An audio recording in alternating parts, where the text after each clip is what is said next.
Om Swastiastu. Sebelumnya terima kasih atas waktunya yang telah diberikan. Hari ini saya akan menjelaskan tugas proyek Sistem Informasi Akuntansi. Sebelumnya perkenalkan, nama saya Ida Putri Santiana dari kelas 3C D4 Akuntansi Manajerial dengan NIM 22156440003, nomor absen 1. Nah, kali ini saya akan menjelaskan tentang diagram siklus produksi dan RIA-nya. Sebelum itu, adapun jenis usaha yang saya akan buat adalah di sini usaha pembuatan sepatu brand lokal. Dan untuk melancarkan jalannya usaha ini, maka sangat diperlukan adanya persiapan dalam hal ERD atau Entity Relationship Diagram dan Resource Event Agent atau yang bisa disebut RIA. Dan dalam proses pengembangan perusahaan ini.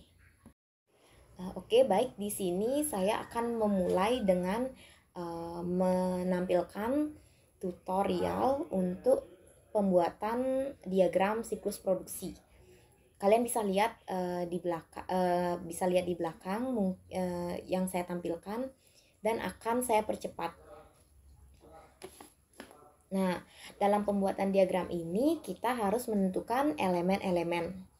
Elemen-elemen itu apa aja yang akan kita masukkan, seperti pada tutorial yang saya tampilkan ini, serta juga harus memasang konektor yang sesuai untuk menghubungkan entitas satu dengan entitas lainnya, seperti yang saya tampilkan di belakang saya ini. Dan setelah itu, dalam bentuk flowchart tersebut saya tambahkan keterangan-keterangan seperti yang tampak pada video, keterangan-keterangan yang sistem buku besar misalnya, dan pelaporan, siklus produksi, manajemen, dan pada konektornya itu saya juga tambahkan keterangan-keterangan. Nah, untuk selanjutnya ini ada diagram siklus pendapatan dari usaha sepatu saya, produksi sepatu saya. Nah, ini diagram RIA-nya. Kalian juga bisa lihat sama seperti yang tadi, juga menambahkan flowchart kayak yang ini, artinya proses. Yang kotak ini, yang persegi. Dan ditambahkan konektor-konektor serta penjelasan pada flowchart tersebut agar dapat dipahami.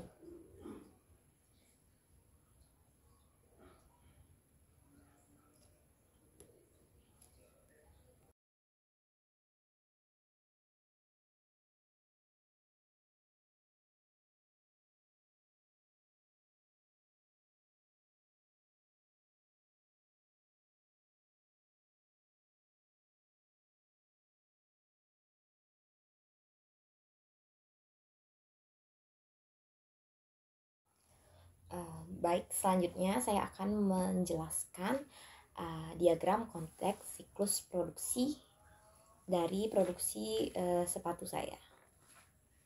Pertama-tama ada pada siklus produksi ini, dimulai dari ini, siklus produksi ini mentransfer barang jadi ke siklus pendapatan. Setelah itu dia juga memberikan perkiraan penjualan kepada siklus produksi. Setelah itu ini pesanan pelanggan ini dari siklus pendapatan ini kan ada menimbulkan pesanan pelanggan dan akan dikirim ke siklus produksi.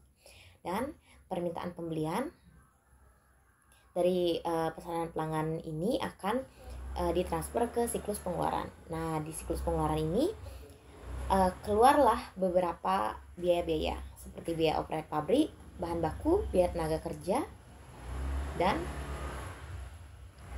lain-lainnya. Nah, setelah itu di siklus produksi ini menimbulkan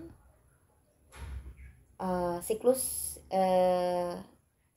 manajemen sumber daya manusia atau pengajian bagi para pekerjanya untuk memenuhi kebutuhan tenaga kerja.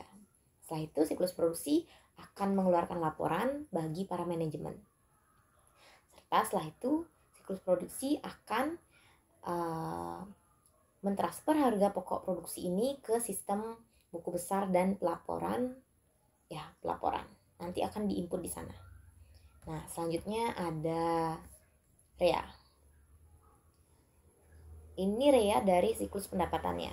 Nah, di sini siklus pendapatannya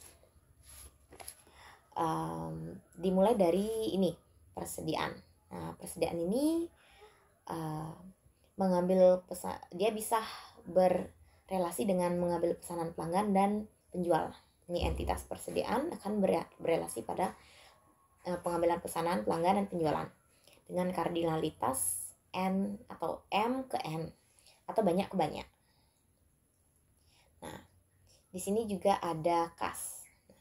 Kas ini dia berelasinya 1 ke N ya. 1 ke N. Nah, dari kas ini dia akan menerima kas. Setelah itu kita ambil dari mengambil pesanan pelanggan. Nah, mengambil pesanan pelanggan ini dia relasinya N ke 1. Nah, dia di N ini atau banyak dia bisa berelasi pada penjualan yang ke bawah ini, pegawai dan pelanggan. Dia N ke 1, banyak ke 1. Nah, serta terus ada juga ini menerima kas, dia juga N ke 1. Dia bisa berelasi dengan penjualan, kas, pelanggan dan pegawai. Dan penjualan dia relasinya juga N ke 1 atau banyak ke 1 dengan menerima pelanggan dan pegawai.